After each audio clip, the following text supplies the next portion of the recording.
ಗೆ ಸ್ವಾಗತ. ನಾನು ರಂಜಿತಾ ವೆಂಕಟೇಶ್. ಮೊದಲಿಗೆ ಹೆಡ್ಲೈನ್ಸ್. ಹಬ್ಬಕ್ಕೆ ಊರಿಗೆ ಹೋಗೋರಿಗೆ ಗುಡ್ ನ್ಯೂಸ್. ಗೌರಿ ಗಣೇಶ ಹಬ್ಬಕ್ಕೆ 1500 ಹೆಚ್ಚುವರಿ ಕೆಎಸ್ಆರ್ಟಿಸಿ ಬಸ್. ಹೊರ ರಾಜ್ಯಗಳಿಗೂ ವಿಶೇಷ ಬಸ್ಗಳ ಸಂಚಾರ. ಗೋಪಿಶೆಟ್ಟಿಕೊಪ್ಪದಲ್ಲಿ ಬಡಾವಣೆ ಅಭಿವೃದ್ಧಿ ಶೀಘ್ರ. ಮೊದಲ ಹಂತದಲ್ಲಿ 30 ಎಕರೆ ಅಭಿವೃದ್ಧಿಗೆ ಕ್ರಮ. ಸೂಡಾ ಅಧ್ಯಕ್ಷ ಎಚ್ಎಸ್ ಸುಂದರೇಶ್ ಮಾಹಿತಿ. ಡಿಸಿಎಂ ಆರ್ಸಿಬಿ ಕಾರ್ಯಕ್ರಮಕ್ಕೆ ಹೋಗಿದ್ದು ಯಾಕೆ? ಸದನದಲ್ಲಿ ವಿಪಕ್ಷ ನಾಯಕ ಆರ್ ಅಶೋಕ್ ಪ್ರಶ್ನೆ. ಪೊಲೀಸ್ ಆಯುಕ್ತರ ಸೂಚನೆ ಮೇರೆಗೆ ಹೋಗಿದ್ದೆ ಎಂದು ಡಿಕೆ ಶಿವಕುಮಾರ್ ಸ್ಪಷ್ಟನೆ. ಗೌರಿ ಗಣೇಶ ಹಬ್ಬದ ಪ್ರಯುಕ್ತ ಊರಿಗೆ ಹೋಗುವವರಿಗೆ ಗುಡ್ ನ್ಯೂಸ್ ಒಂದು ಕಾದು ಕುಳಿತಿದೆ. ಈ ಕುರಿತ ಬಿಗ್ ಬ್ರೇಕಿಂಗ್ ನ್ಯೂಸ್ ಬರ್ತಾ ಇದೆ, ಬನ್ನಿ ನೋಡೋಣ.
ಗೌರಿ ಗಣೇಶ ಹಬ್ಬದ ಪ್ರಯುಕ್ತ ಕೆಎಸ್ಆರ್ಟಿಸಿಯಿಂದ 1500 ಹೆಚ್ಚುವರಿ ವಿಶೇಷ ಬಸ್ಗಳನ್ನು ಓಡಿಸಲು ನಿರ್ಧರಿಸಲಾಗಿದೆ.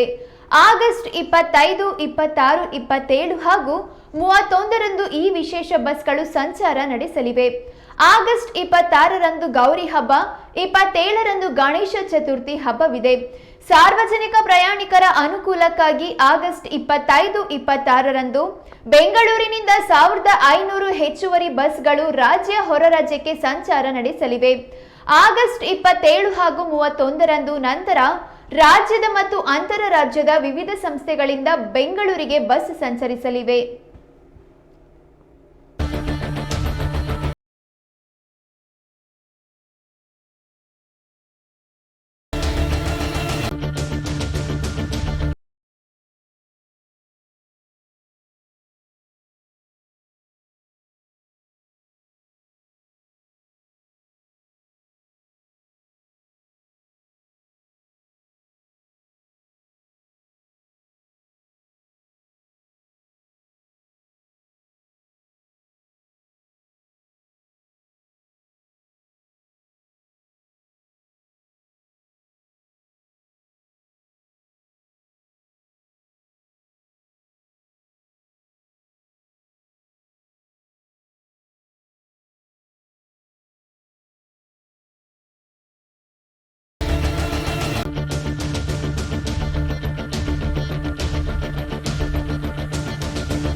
ಬೆಂಗಳೂರಿನ ಕೆಂಪೇಗೌಡ ಬಸ್ ನಿಲ್ದಾಣದಿಂದ ಧರ್ಮಸ್ಥಳ, ಕುಕ್ಕೆ ಸುಬ್ರಹ್ಮಣ್ಯ, ಶಿವಮೊಗ್ಗ, ಹಾಸನ, ಮಂಗಳೂರು, ಕುಂದಾಪುರ, ಶೃಂಗೇರಿ, ಹೊರನಾಡು, ದಾವಣಗೆರೆ, ಹುಬ್ಬಳ್ಳಿ, ಧಾರವಾಡ, ಬೆಳಗಾವಿ, ವಿಜಯಪುರ, ಗೋಕರ್ಣ, ಶಿರಸಿ, ಕಾರವಾರ, ರಾಯಚೂರು, ಕಲಬುರಗಿ, ಬಳ್ಳಾರಿ, ಕೊಪ್ಪಳ, ಯಾದಗಿರಿ, ಬೀದರ್, ತಿರುಪತಿ, ವಿಜಯವಾಡ, ಹೈದರಾಬಾದ್ ಮುಂತಾದ ಸ್ಥಳಗಳಿಗೆ ವಿಶೇಷ ಕಾರ್ಯಾಚರಣೆ ನಡೆಸಲಾಗಿದೆ.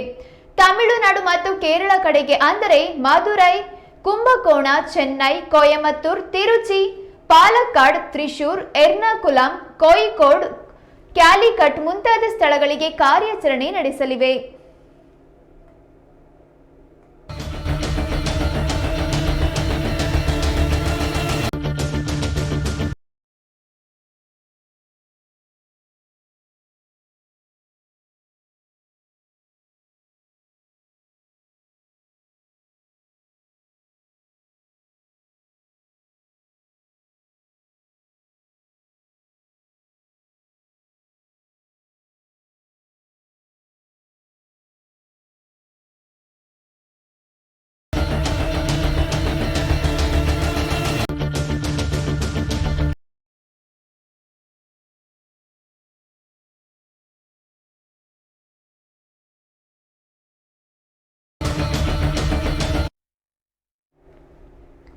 ರಸ್ತೆ ತಡೆಗೋಡೆ ಮೇಲೆ ಹಾಯಾಗಿ ಕುಳಿತು ಮೊಬೈಲ್ ಕ್ಯಾಮೆರಾಕ್ಕೆ ಚಿರತೆಯೊಂದು ಫೋಸ್ ನೀಡಿರುವಂತಹ ಘಟನೆ ಬೆಂಗಳೂರು ಟು ದಿಂಡಿಗಲ್ ರಾಷ್ಟ್ರೀಯ ಹೆದ್ದಾರಿಯಲ್ಲಿ ನಡೆದಿದೆ.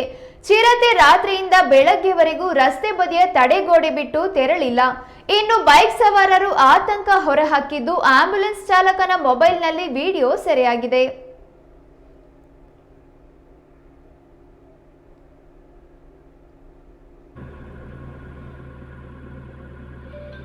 ಯಾಣ ತಿಂದು ಬಿಡೋದ ಕಂಪ್ಲೇದು ಅವಳೆ ಯಾಣ ತಿಂದು ಬಿಡೋದು ಅದಕ್ಕೆ ಹೋಯ್ತಾ ಇಲ್ಲ. ಅವಳೆ ಹೆಂಗೆ ಮಣಗಿದ್ದು ನಿದ್ದೆ ಬಿಡುತ್ತ ಕಣಿ.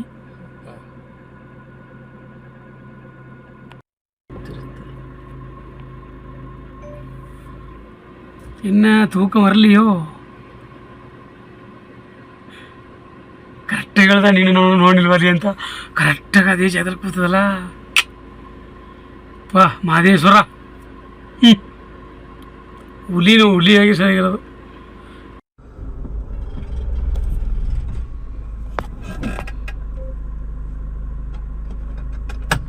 ಯಾವ್ಯಾವ ತಗೊಳ್ಳಿ ಅಪ್ಪಪ್ಪಪ್ಪ ಸ್ವಾಮಿ ಹೋಗಿ ಮಾತಾಡಿಲಿ ಉಕಾರ ಜೂ ಪ್ಯಾರಲಲ್ಲಿ ಕೂತ್ಕತ್ತಲ್ಲ ಹಂಗೆ ಕೂತ್ಕತ್ತ ನೋಡು.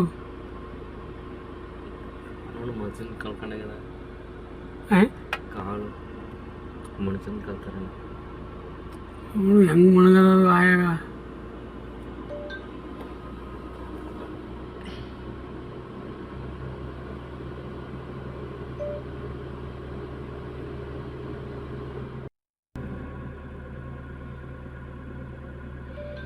ಯಾಣ ತಿಂದು ಬಿಡೋದ ಕಂಪ್ಲೇದು ಅವಳೆ ಯಾಣ ತಿಂದು ಬಿಡೋ.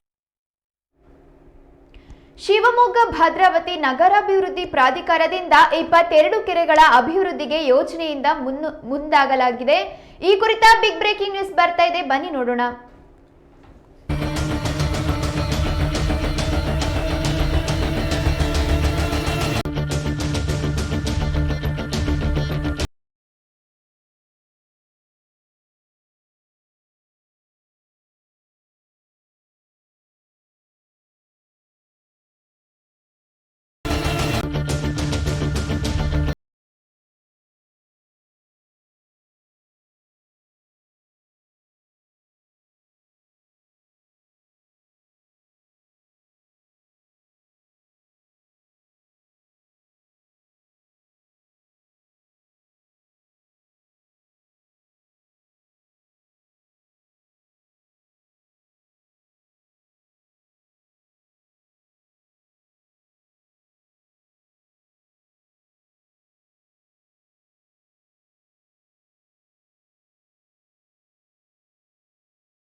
ಶಿವಮೊಗ್ಗ ಭದ್ರಾವತಿ ನಗರಾಭಿವೃದ್ಧಿ ಪ್ರಾಧಿಕಾರದಿಂದ ಹಲವು ಅಭಿವೃದ್ಧಿ ಯೋಜನೆಗಳನ್ನು ಕೈಗೊಳ್ಳಲಾಗಿದೆ.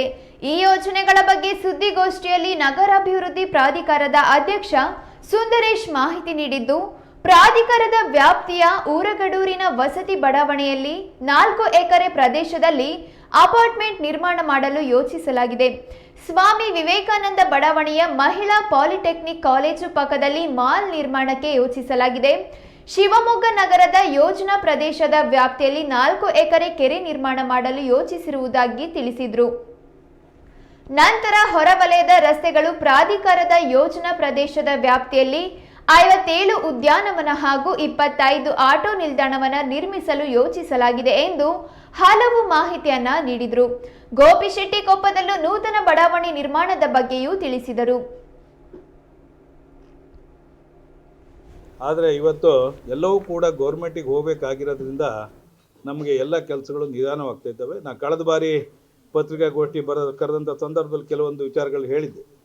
ಈಗಾಗಲೇ ಗೋಪಿಶೆಟ್ಟಿಕೊಪ್ಪದಲ್ಲಿ ಏನು 104 ಎಕರೆ ಏನು 4-1 ಆಗಿತ್ತೋ ಅದರಲ್ಲಿ ರೈತರುಗಳ ಜೊತೆ ನಾವು ಸಮಾಲೋಚನೆ ನಡೆಸಿ ಈಗಾಗಲೇ 30 ಎಕರೆಯಷ್ಟು 50-50 ಒಪ್ಪಂದಕ್ಕೆ ಬಂದು ಇವತ್ತಿಗಾಗಲೇ ಅವರು ಅಗ್ರಿಮೆಂಟನ್ನು ಕೊಟ್ಟಿದ್ದಾರೆ.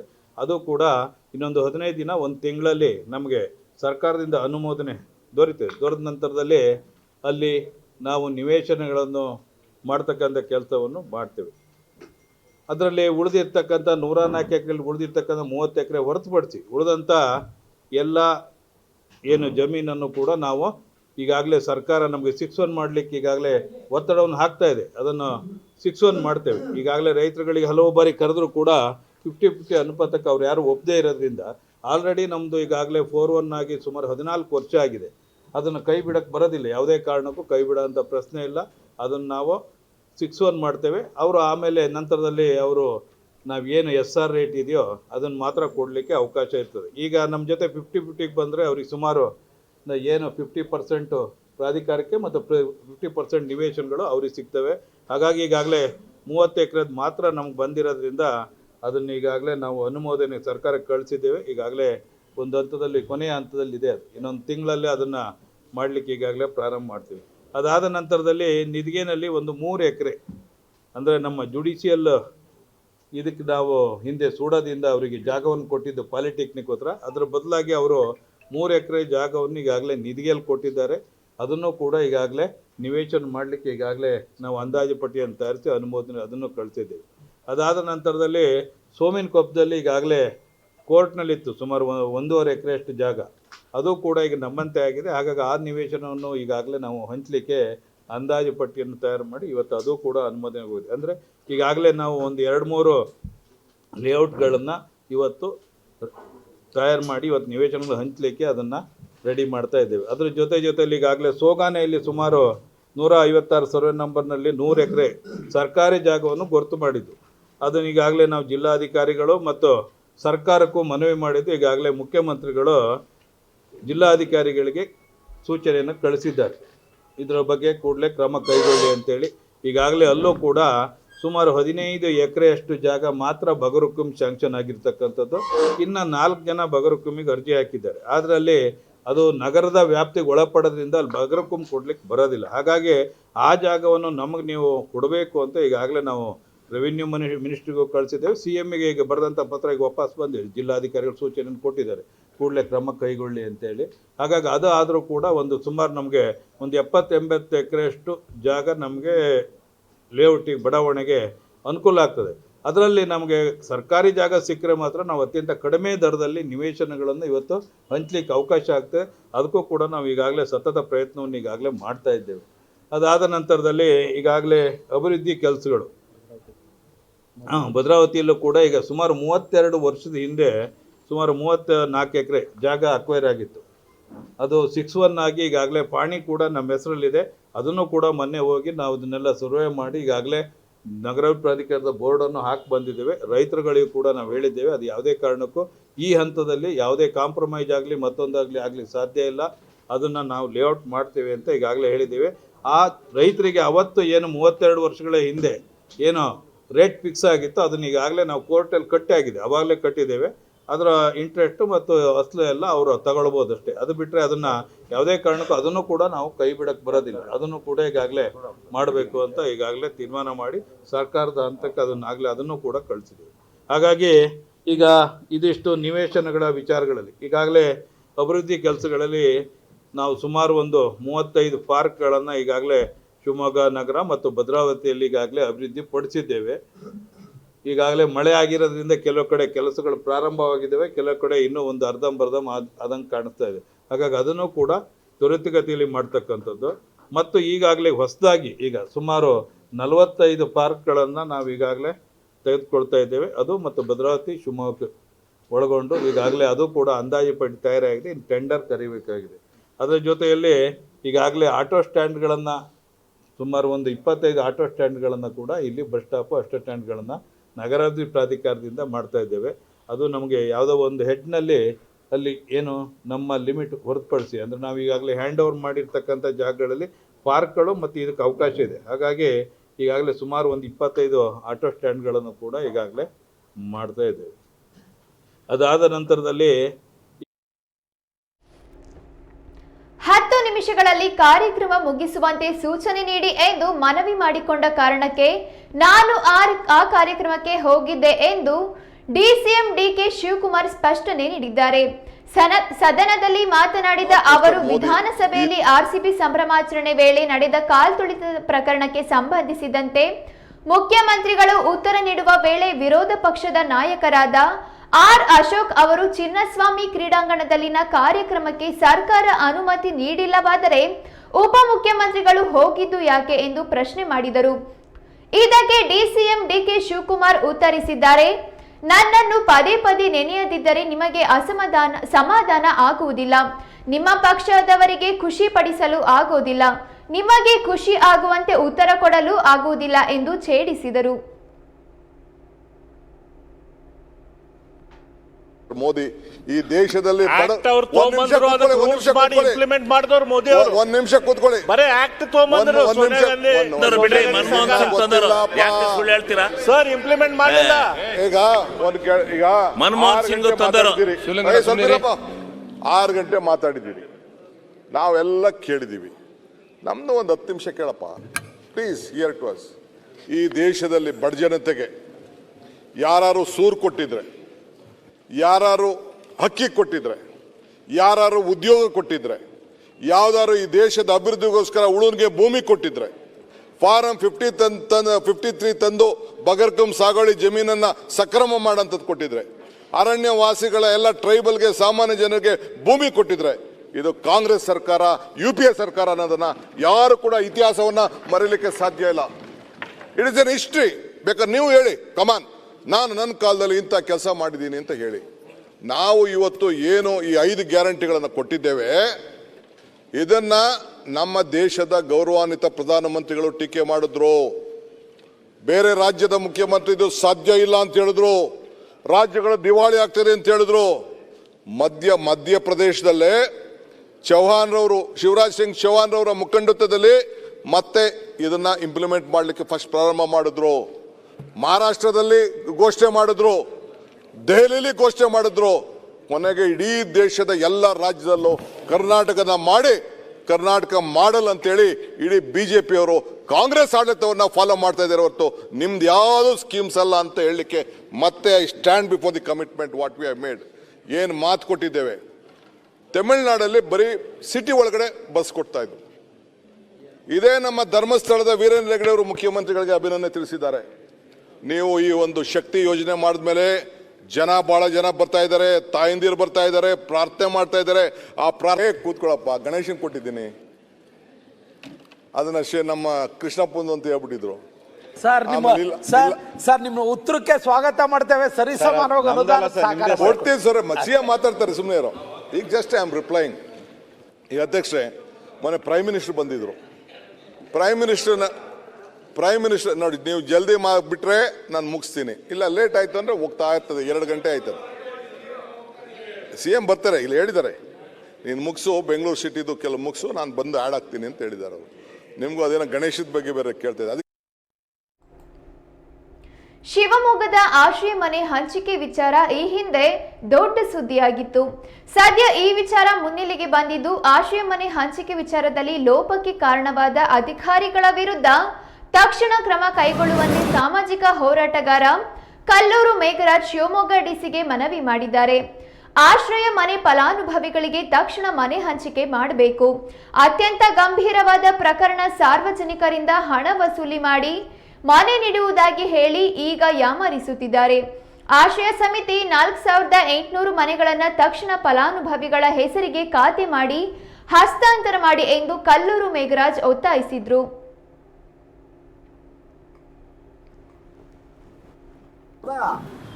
35 ವಾರ್ಡ್ಗಳಿಗೆ ಸಂಬಂಧಪಟ್ಟ ಹಾಗೆ ಕೇಂದ್ರ ಸರ್ಕಾರದ ರಾಜೀವ್ ಗಾಂಧಿ ವಸತಿ ಯೋಜನೆ ಅನ್ವಯ, ಪ್ರಧಾನಮಂತ್ರಿ ವಸತಿ ಯೋಜನೆ ಅನ್ವಯ ಗೋವಿಂದಾಪುರದಲ್ಲಿ 3000 ಮನೆಗಳನ್ನು, ಗೋಶೆಟ್ಟಿಕೊಪ್ಪದಲ್ಲಿ 1836 ಮನೆಗಳನ್ನು ಕಟ್ತಾ ಇದ್ದೀವಿ ಅಂಥೇಳಿ ಸುಮಾರು 4800 ಅರ್ಜಿದಾರರಿಂದ ಆನ್ಲೈನ್ನಲ್ಲಿ ಕಳೆದ 7-8 ವರ್ಷಗಳಿಂದ ಶಿವಮೊಗ್ಗ ಆಶ್ರಯ ಸಮಿತಿಯವರು ಅರ್ಜಿ ಆಹ್ವಾನ ಮಾಡಿ ಇವತ್ತು ಕಳೆದ 7-8 ವರ್ಷಗಳಿಂದ ಆಶ್ರಯ ಸಮಿತಿಗೆ ನಮ್ಮ ಜನರಲ್ಲಿ 8,000 ರೂಪಾಯಿಗಳನ್ನು SC ST 5,200 ರೂಪಾಯಿಗಳನ್ನು ಕಟ್ಟಿದ ಫಲಾನುಭವಿಗಳು ಮನೆ ಇಲ್ಲದೇ ಇವತ್ತು ಬೀದಿಗೆ ಬಿದ್ದಿದ್ದಾರೆ. ಆಶ್ರಯ ಸಮಿತಿಗಳಿಗೆ ಆ ನೆಹರು ರಸ್ತೆಯಲ್ಲಿರ್ತಕ್ಕಂಥ ಆಶ್ರಯ ಸಮಿತಿಗೆ ಕಚೇರಿಗೆ ಅಲ್ಲೂ ಹೈರಾಣಾಗಿದ್ದಾರೆ. ಇಲ್ಲಿ ಆಶ್ರಯ ಸಮಿತಿ ಅಧ್ಯಕ್ಷರಾದಂಥ ಚನ್ನಬಸಪ್ಪನವರು ಇರ್ಬೋದು, ಆಶ್ರಯ ಸಮಿತಿಯ ನಾಮನಿರ್ದೇಶಿತ ಸದಸ್ಯರಾಗಿರ್ಬೋದು, ಮಹಾನಗರ ಪಾಲಿಕೆ ಆಯುಕ್ತರಿರ್ಬೋದು, ಯಾವುದೇ ಕ್ರಮ ತಗೊಂಡಿಲ್ಲ.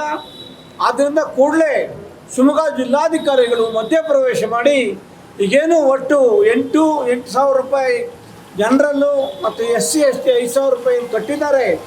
ಆ ಎಲ್ಲ ಫಲಾನುಭವಿಗಳಿಗೆ ಕೂಡಲೇ ಆಶ್ರಯ ಸಮಿತಿಯ ಮನೆಗಳನ್ನು ಹಸ್ತಾಂತರ ಮಾಡಬೇಕು ಅನ್ನುವ ಒತ್ತಾಯವನ್ನು ಈ ಸಂದರ್ಭದಲ್ಲಿ ಮಾಡಲಿಕ್ಕೆ ಇಷ್ಟಪಡ್ತಾ ಇದ್ದೀವಿ. ಇದು ಅತ್ಯಂತ ಗಂಭೀರವಾದ ವಿಚಾರ.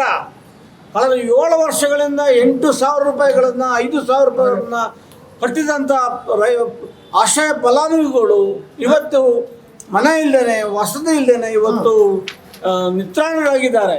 ಅವರು ಆಶ್ರಯ ಸಮಿತಿಗೆ ಓಡಾಡಿ ಮಧ್ಯವರ್ತಿಗಳನ್ನು ಹಿಡಿದು ಸಾವಿರಾರು ರೂಪಾಯಿ ಖರ್ಚು ಮಾಡಿಕೊಂಡು ಇವತ್ತು ಅನಾಥರಾಗಿ ಇವತ್ತು ಮಹಾನಗರ ಪಾಲಿಕೆಗೂ ಮತ್ತು ಆಶ್ರಯ ಸಮಿತಿಗೂ ಓಡಾಡ್ತಾ ಇದ್ದಾರೆ. ಇನ್ನು ಮುಂದೆ ಇವರ ತಾಳ್ಮೆಯನ್ನು ಪರೀಕ್ಷೆ ಮಾಡ್ತೇನೆ ಸರ್ಕಾರ.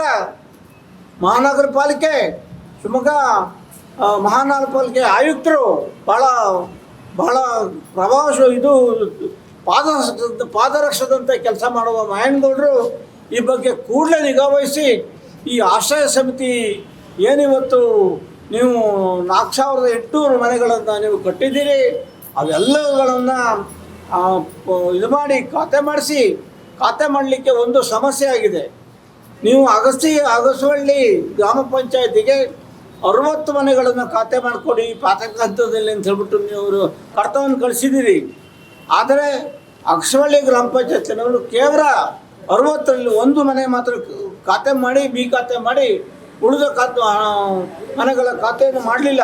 ಆದ್ದರಿಂದ ನಾವು ನಮ್ಮ ಸಂಘಟನೆ ಅಗಸವಳ್ಳಿ ಗ್ರಾಮ ಪಂಚಾಯತಿಯ PDO ಅವರನ್ನು, ಪಂಚಾಯತ್ ಅಭಿವೃದ್ಧಿ ಅಧಿಕಾರಿಯವರನ್ನು ಮತ್ತು ಅಗಸವಳ್ಳಿ ಗ್ರಾಮ ಪಂಚಾಯತಿಯ ಕಾರ್ಯದರ್ಶಿಗಳನ್ನು ಕೂಡಲೇ ಅಮಾನತು ಮಾಡಬೇಕು. ಈ ಅಮಾನತು ಆದೇಶವನ್ನು ಮುಖ್ಯ ಕಾರ್ಯನಿರ್ವಹಣಾಧಿಕಾರಿಗಳು ಶಿವಮೊಗ್ಗ ಅವರು ಆದೇಶ ಹೊರಡಿಸಬೇಕು.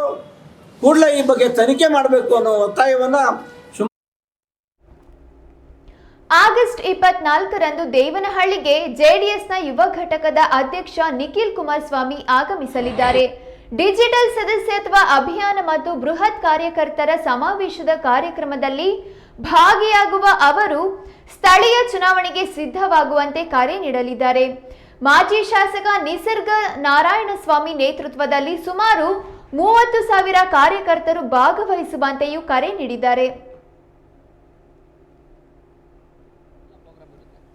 ಈಗಾಗಲೇ ನಮ್ಮ ಬೆಂಗಳೂರು ಗ್ರಾಮಾಂತರ ಜಿಲ್ಲಾ JDS ಪಕ್ಷದ ಅಧ್ಯಕ್ಷರು, ನಮ್ಮ JDS ತಾಲೂಕು ಘಟಕದ ಅಧ್ಯಕ್ಷರು ಮುನೇಗೌಡರು, ಪಕ್ಷದ ಪ್ರಧಾನ ಕಾರ್ಯದರ್ಶಿಗಳು G. ರವೀಂದ್ರವರು, ನಾವೆಲ್ಲರೂ ಕೂಡ ಎಲ್ಲರನ್ನು ಒಟ್ಟಿಗೆ ಸೇರಿಸಿ ಸುಮಾರು ಎಲ್ಲ ಘಟಕಗಳನ್ನು ಸೇರಿಸಿ ಸಭೆಗಳನ್ನು ಮಾಡಿ ಈ ಕಾರ್ಯಕ್ರಮನ ಯಶಸ್ವಿ ಮಾಡಿಕೊಡ್ಬೇಕು.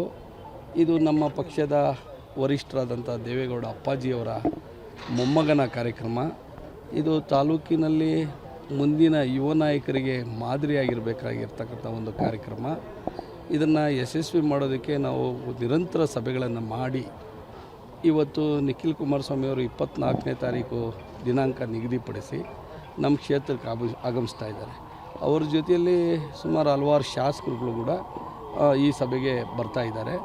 ನಮ್ಮ ಶಿಡ್ಲಘಟ್ಟ ಶಾಸಕರು ರವಿ ಅಣ್ಣವರು, ಮತ್ತು ಮುಳಬಾಗಿಲು ಕ್ಷೇತ್ರ ಶಾಸಕರು ಸಮೃದ್ಧಿ ಮಂಜುನಾಥ್ ಅವರು, ಮತ್ತು ನಮ್ಮ ಲೋಕಸಭಾ ಸದಸ್ಯರಾದಂಥ ಮಲ್ಲೇಶ್ ಬಾಬು ಅವರು, ಮತ್ತು ನಮ್ಮ ಶಾಸಕಾಂಗ ಪಕ್ಷದ ನಾಯಕರಾದಂಥ ಸುರೇಶ್ ಬಾಬಣ್ಣವರು, ಮತ್ತು ಸ್ವರೂಪ್ ಅವರು ಹಾಸನ MLA ಅವರು, ಮತ್ತು ನಮ್ಮ GT ಹರೀಶ್ ಗೌಡರು, ಮತ್ತು ಕರಿಯಮ್ಮನವರು, ಮತ್ತು ಇನ್ನೂ ಹಲವಾರು ನಮ್ಮ ನೆಲಮಂಗಲ ಶಾಸಕರಾದಂಥ ಮಾಜಿ ಶಾಸಕರಾದಂಥ ಸೀನಣ್ಣವರು, ಮತ್ತು ಶರಣಗೌಡ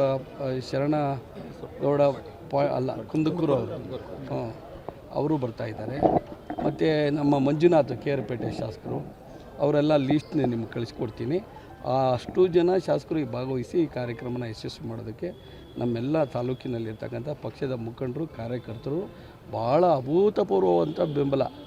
ಇದಕ್ಕಿಂತ ಹಿಂದೆಗಿಂತನೂ ಈ ಸಾರಿ ಭಾಳಷ್ಟು ಜನ ನಮ್ಮ ರಬ್ನಳ್ಳಿ ಪ್ರಭಾಕರ್ ಅವರು ಸುಮಾರು 300 ಜನ ಕಲಾವಿದರ ತಂಡಗಳನ್ನ ತರ್ತೀನಿ ಅಂತ ಹೆಮ್ಮೆಯಿಂದ ಅವರು ಜವಾಬ್ದಾರಿ ವಹಿಸ್ಕೊಂಡಿದ್ದಾರೆ. ಅದ್ರ ಜೊತೆಯಲ್ಲಿ ನಮ್ಮ ವೆಂಕಟೇಶ್ ಮೂರ್ತಿಯವರು ನಮ್ಮ ಎಸ್ ಟಿ ಘಟಕದ ಅಧ್ಯಕ್ಷರು ಅವರೂ ಸಹ ನಾನು ಕೂಡ ಸುಮಾರು 50 ಜನ ಕಲಾವಿದರನ್ನ ನಾನು ತರಿಸಿ ಕಾರ್ಯಕ್ರಮ ಮಾಡ್ತೀನಿ ಅಂತಾರೆ.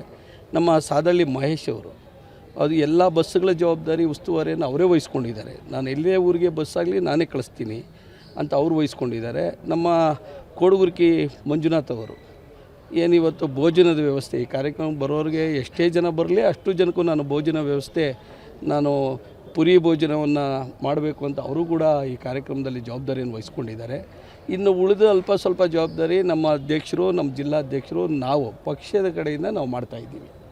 ಇದು ಯಾರ ಇದಿಲ್ಲ, ಇದು ಕಾರ್ಯಕರ್ತರ ಸಮಾವೇಶ, ಇದು ಕಾರ್ಯಕರ್ತರ ದುಡಿಮೆ. ಇದು ಯಾರದೇ ನಮ್ಮದು ಸ್ವತಂತ್ರ ದುಡಿಮೆ ಅಂತೇನಿಲ್ಲ. ಎಲ್ಲರೂ ನಮ್ಮ ಮುಖಂಡರುಗಳು ಕಾರ್ಯಕರ್ತರು ಎಲ್ಲ ಒಟ್ಟಿಗೆ ಸೇರಿ ಅವರವರ ಒಂದು ಸ್ವಂತ ಜವಾಬ್ದಾರಿಯಿಂದ ಈ ಕಾರ್ಯಕ್ರಮನ ಮಾಡ್ತಾಯಿದ್ದೀವಿ. ಇದು ದೇವನಹಳ್ಳಿ ತಾಲೂಕಲ್ಲಿ ವಿಶೇಷವಾಗಿ ವಿಜೃಂಭಣೆಯಿಂದ ಒಂದು ಯಶಸ್ವಿ ಕಾರ್ಯಕ್ರಮ ಮಾಡೋದಕ್ಕೆ ನಮ್ಮ ಪಕ್ಷದ ಕಾರ್ಯಕರ್ತರು ತಯಾರಾಗಿದ್ದಾರೆ.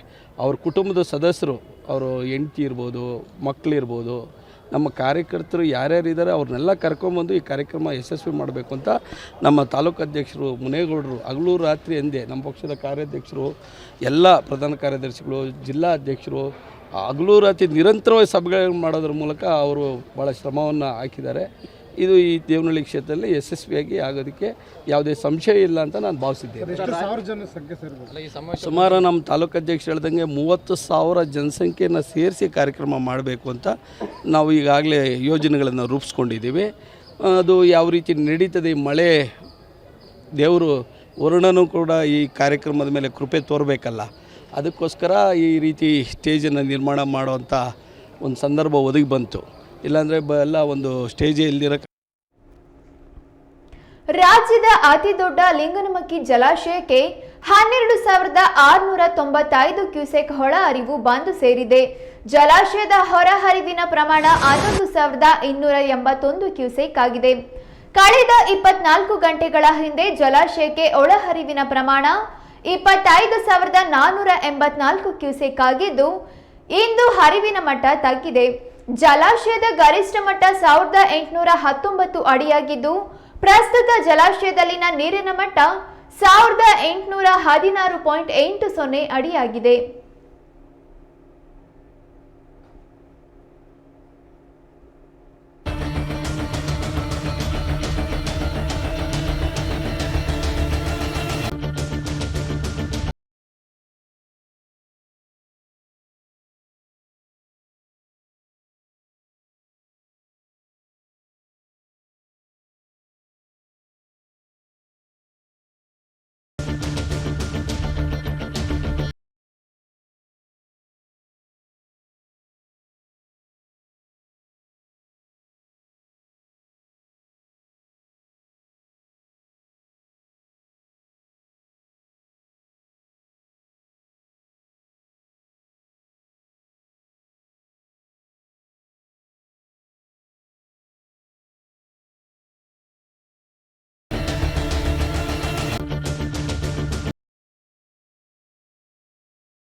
ಭದ್ರಾ ಜಲಾಶಯಕ್ಕೆ ಒಳಹರಿವಿನ ಮಟ್ಟ ತಗ್ಗಿದೆ. ಹೌದು, ಕಳೆದ 24 ಗಂಟೆಗಳ ಹಿಂದೆ ಜಲಾಶಯಕ್ಕೆ ಒಳಹರಿವಿನ ಪ್ರಮಾಣ 16,257 ಕ್ಯೂಸೆಕ್ ಆಗಿತ್ತು.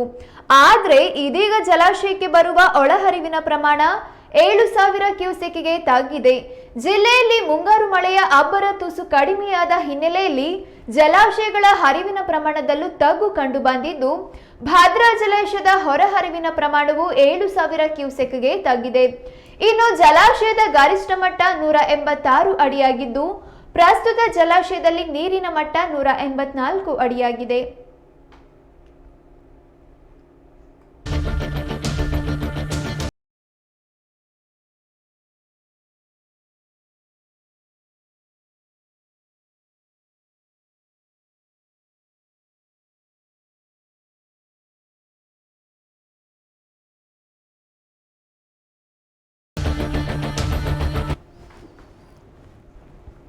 ರಾಜ್ಯದ ಕೆಲವು ಭಾಗಗಳಲ್ಲಿ ವರುಣರಾಯ ಸ್ವಲ್ಪ ಬಿಡುವು ನೀಡಿದ ಹಿನ್ನೆಲೆಯಲ್ಲಿ ರಾಜ್ಯದ ಅನೇಕ ಜಲಾಶಯಗಳಿಗೆ ಹರಿವಿನ ಪ್ರಮಾಣ ಕಡಿಮೆಯಾಗಿದೆ. ಇದೇ ರೀತಿ ಶಿವಮೊಗ್ಗ ಜಿಲ್ಲೆಯ ಪ್ರಸಿದ್ಧ ಜಲಾಶಯವಾಗಿರುವ ಗಾಜನೂರಿನ ತುಂಗ ಜಲಾಶಯಕ್ಕೂ ಸಹ ಹರಿವಿನ ಪ್ರಮಾಣ ತಗ್ಗಿದ್ದು ಜಲಾಶಯದ ಒಳಹರಿವಿನ ಪ್ರಮಾಣ 21,640 ಕ್ಯೂಸೆಕ್ ಆಗಿದೆ. ಕಳೆದ 24 ಗಂಟೆಗಳ ಹಿಂದೆ ಜಲಾಶಯಕ್ಕೆ ಒಳಹರಿವಿನ ಪ್ರಮಾಣ 34,903 ಕ್ಯೂಸೆಕ್ ಆಗಿತ್ತು. ಇಂದು ಹೊರಹರಿವಿನ ಮಟ್ಟ 19,142 ಕ್ಯೂಸೆಕ್ ಆಗಿದ್ದು ಒಳಹರಿವಿನ ಜೊತೆಗೆ ಹೊರಹರಿವಿನ ಪ್ರಮಾಣವು ತಗ್ಗಿದೆ.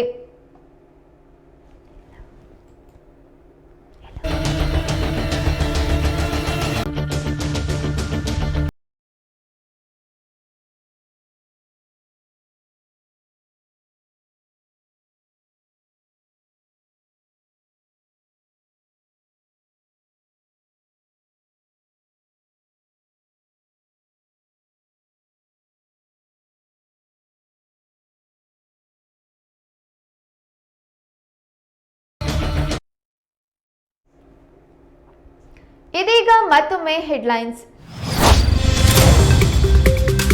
ಹಬ್ಬಕ್ಕೆ ಊರಿಗೆ ಹೋಗೋರಿಗೆ ಗುಡ್ ನ್ಯೂಸ್. ಗೌರಿ ಗಣೇಶ ಹಬ್ಬಕ್ಕೆ 1500 ಹೆಚ್ಚುವರಿ ಕೆಎಸ್ಆರ್ಟಿಸಿ ಬಸ್. ಹೊರ ರಾಜ್ಯಗಳಿಗೂ ವಿಶೇಷ ಬಸ್ಗಳ ಸಂಚಾರ.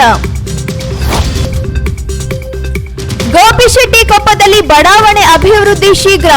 ಮೊದಲ ಹಂತದಲ್ಲಿ 30 ಎಕರೆ ಅಭಿವೃದ್ಧಿಗೆ ಕ್ರಮ. ಸೂಡಾ ಅಧ್ಯಕ್ಷ ಎಚ್ಎಸ್ ಸುಂದರೇಶ್ ಮಾಹಿತಿ. ಡಿಸಿಎಂ ಆರ್ಸಿಬಿ ಕಾರ್ಯಕ್ರಮಕ್ಕೆ ಹೋಗಿದ್ದು ಯಾಕೆ? ಸದನದಲ್ಲಿ ವಿಪಕ್ಷ ನಾಯಕ ಆರ್ ಅಶೋಕ್ ಪ್ರಶ್ನೆ. ಪೊಲೀಸ್ ಆಯುಕ್ತರ ಸೂಚನೆ ಮೇರೆಗೆ ಹೋಗಿದ್ದೆ ಎಂದು ಡಿಕೆ ಶಿವಕುಮಾರ್ ಸ್ಪಷ್ಟನೆ.